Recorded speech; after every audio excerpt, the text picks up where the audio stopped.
So the month has ended, and these are the books that I finished reading this month.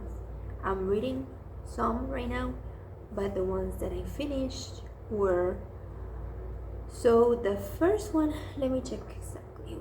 Oh, I wasn't expecting for Intermezzo by Sally Rooney to be the first one that I finished this month for some reason. So I finished it on March 15, and this is Intermezzo by Sally Rooney. I give it 4.75 stars. All of the books that I read by Sally Rooney, I've always liked them. I've read Normal People, uh, Beautiful World, Where Are You, and Intermezzo. I was a little bit afraid of Intermezzo because I think it's the longest book of hers that I have read. It has 454 pages. Um, but well, this is a story about, I'm not great at giving descriptions about a book, but this is basically a story. In Sally Rooney books are just literary fiction, I guess, contemporary literary fiction. It's just talking about people's lives. It doesn't really have like a dramatic plot, aside from the normal dramatic things that a normal life can have, right? I don't know exactly how to describe it, but just literary fiction, basically. I think I'm not 100% sure, but for what the meaning that I have for literary fiction, that is the meaning for Sally Rooney's books. I mean, it can be a really wide genre and whatnot, but anyways, so this is a book about two brothers that lost their father, and each of them they have like a complicated relationship.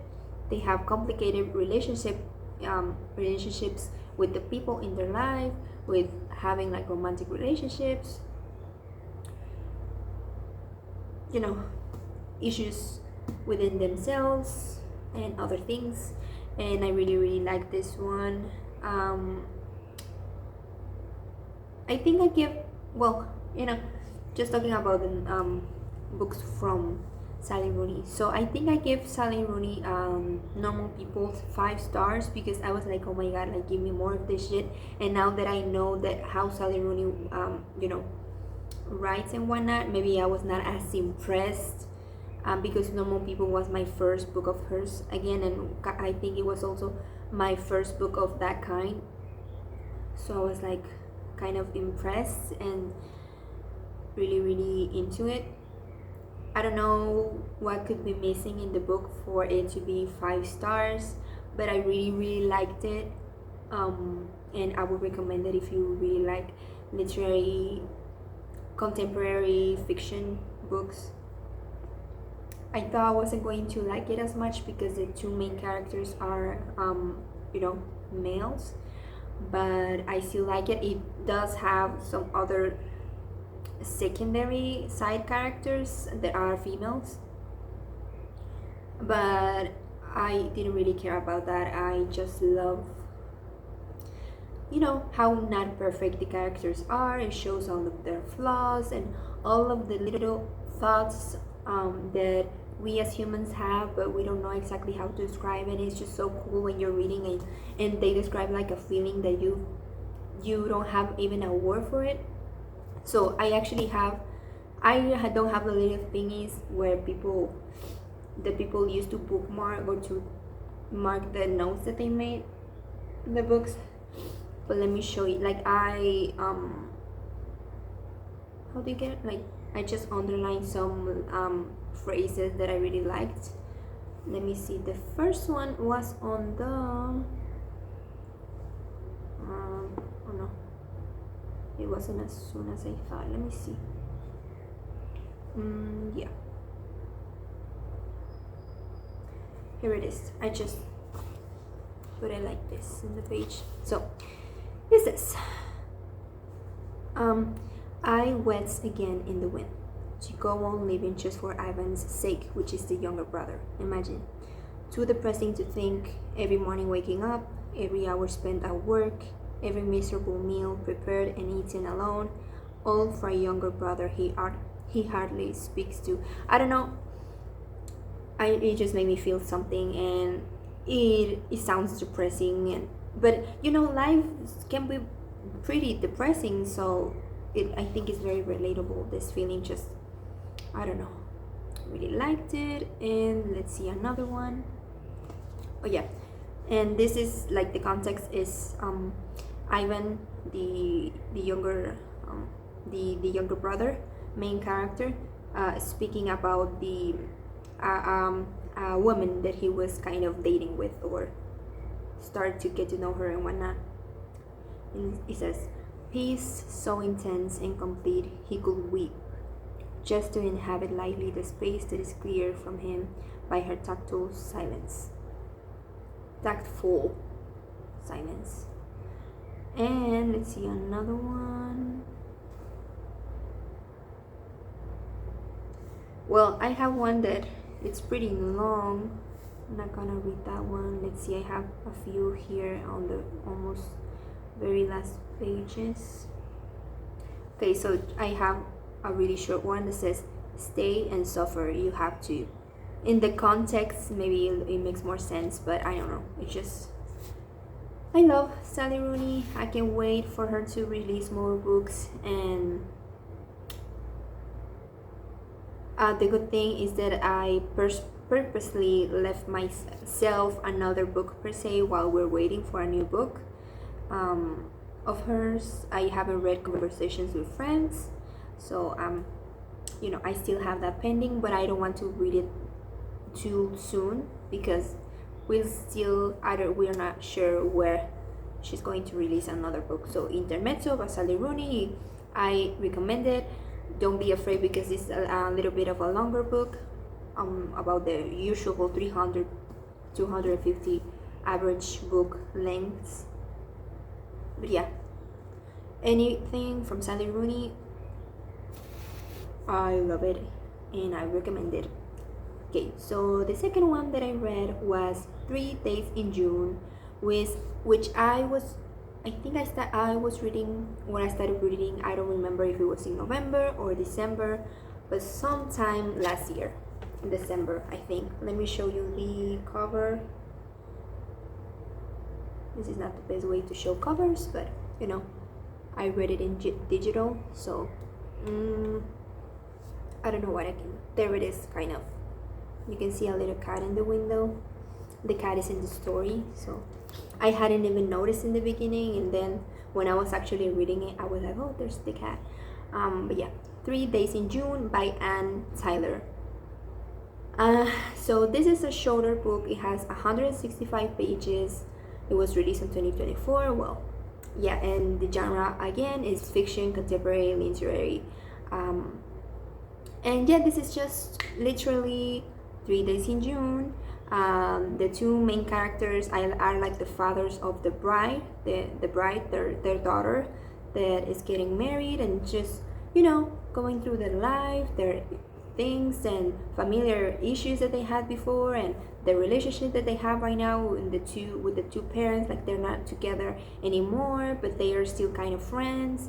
And this one day the book starts by, I think Max was the name of the father, and he just arrives to the mother's house with the cat because she was sick or something. Like he fosters cats or something, and he's just like a very laid back guy, and the mother is not at all. And you know, just life. And yeah, I give it 3.5 stars. I liked it, but I think I liked it more towards the end, because in the beginning I was kind of reading it like I just want to see. I know contemporary fiction is not like, oh, there's a big plot or anything. I just wanted to see what would happen. I wanted to get to the wedding and what would happen. But yeah, I liked it. I got more interested towards the end when we got more in depth about the lives of the father and the mother and what happened to the mother, which caused them to separate and whatnot. So yeah, I liked it, but you know, it wasn't so interesting or super, I don't know, it just didn't get me. as much. Maybe also because it was a shorter book. I don't know. But yeah, I mean, it wasn't bad. And the last, oh no, it wasn't the last one, but the next one that I finished it on March 21st, was Or Wives Under the Sea by Julia Armfield. This is the cover. I think it has two covers version, but I think this is the most popular one, Or Wives Under the Sea. And this is a story about, I don't remember their names anymore, but it's just basically a couple of two girls or two women, and one of them is like a biologist or something to do with the sea, and they go to an exploration, and the submarine has some kind of failure, and they I think there were four, or the staff, everyone that was on the submarine stay stuck at the bottom of the sea, or at some point of the bottom of the sea where they couldn't even see anything on the windows. It was completely dark, and they start going crazy, and things start to happen in the submarine. But we also see the point of view of her partner when she comes back of that submarine trip, and they stayed I think 6 months in the submarine until they were able to go back to the surface. And we see the changes that start happening to the let's call her, I don't know, Sally, who was the one on the bottom of the sea. And it's kind of bizarre.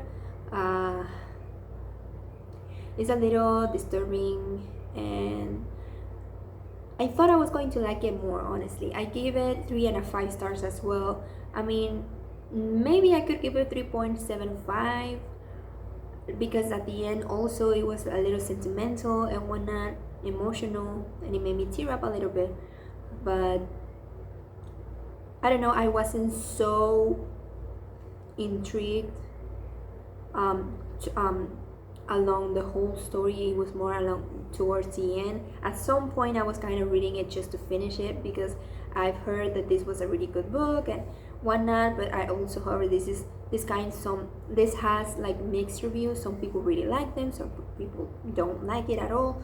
I did enjoy it, but it wasn't it wasn't super oh my god, I can't stop thinking about this book. I really liked it. It was so disturbing that I don't know, I couldn't get it out of my head or anything. Maybe if you enjoy kind of disturbing things, I mean, I think I do enjoy disturbing things, but maybe it was just not for me. Something about the writing, maybe I read it, if a book is originally in English, I get it in English, but also English is not my first language. My vocabulary is not super wide on, obviously, and it's hard for me to understand a lot of words, hard words on the books. So this book included a lot of words that are not very common, so maybe that's part of the reason why I didn't enjoy this book as much. But yeah, I mean, I did understand it, but there's some words or expressions that maybe I didn't get as much exactly what was the meaning, and I didn't want it to stop every time to look up a word, so I just kept going.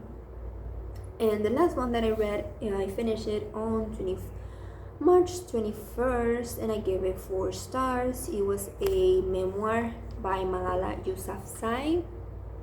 It's called Finding My Way, and I listened to the audiobook, and she's the one narrating the audiobook. Malala Yousafzai, famous Malala.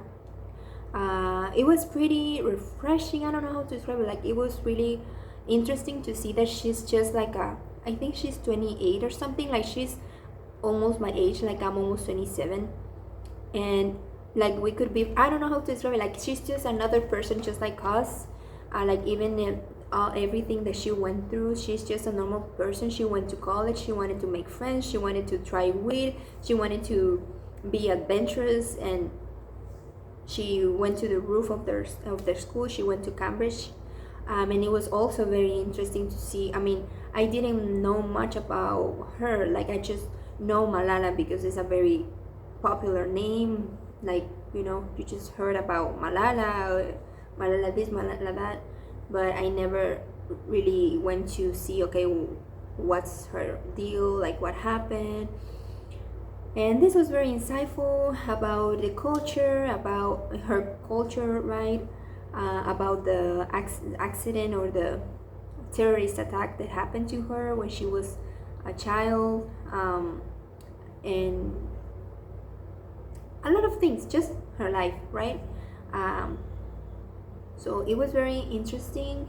I really liked it. It was I don't know how to describe it. I mean, it's her life, so it was very insightful, and yeah, I enjoyed it, and I really like her accent, so I enjoyed the audiobook.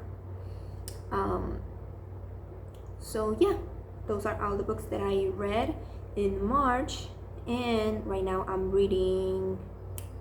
Oh my god, how did I forget to bring the book? Wait. Okay, so I purchased this book because it was on sale on Amazon. And I think this is a book that has been on my TBR for the longest. Like, even before I started reading, I was like, I want to read this book. So yeah, it is A Little Life by Hania Yanagihara. Hania Yanagihara, A Little Life. And it's a chunky book. It has, let me see, 814 pages. This is gonna be the longest book that I read, but I'm excited about it because I actually enjoyed reading a long book, like intermezzo. And yeah, so A Little Life, I'm reading this one. Oh my god, no, my bookmark.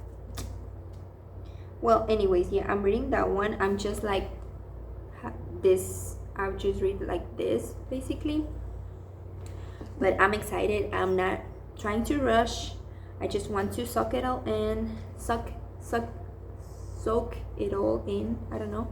I'm excited about it. I think it was a pretty popular book, I think in 2020 or something, but I don't care. I don't want to see reviews. I don't want to see what other people think about it. I just want to read it, and I'm excited to read it. And the other one that I'm reading is, let me see. Oh yeah, I started reading this, The River Has Roots by Amal El Mohtar. I don't even know if that's how you pronounce it. Sorry about that. The River Has Roots by Amal El Mohtar. And this is a fantasy book. It's a short book. It has 133 pages. I started listening to together with the audiobook, and the audiobook is really good. Like, it's a fantasy book, and it has like music, and the sisters, the main two characters, the sisters, sing and whatnot, and they have the singing on the actual audiobook. They have like nature sounds and rain sounds depending on what's happening on the story, so it's really it's really entertaining. But because I have to read it with the audiobook and with the because that's how I want to read it, right, with the audiobook and with the text, it is not like as easy to just pick up in I don't know, 5 minutes that you have at work or whatever. So I just have to actually set myself sometimes to say, okay, I'm gonna read this right now. But yeah, that is the book that I'm reading right now. And I started reading Anxious People by Fredrik Backman. This would be my second Fredrik Backman's book.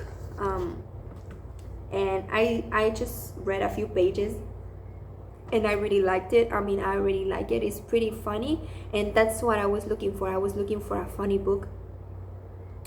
And it made me laugh. There was a line that said something like, the man, I'll try, I have it bookmarked, but I don't remember it right now, but it made me actually laugh out loud, and I really appreciate that. So I don't even know what this book is about just yet exactly. I know there's a Netflix show about it, but I just was looking for something funny, entertaining. This came up, and I already had it on my TBR, and yeah, I can't say much about it because I just read a few pages, but I'm excited, and we'll see what I read in April.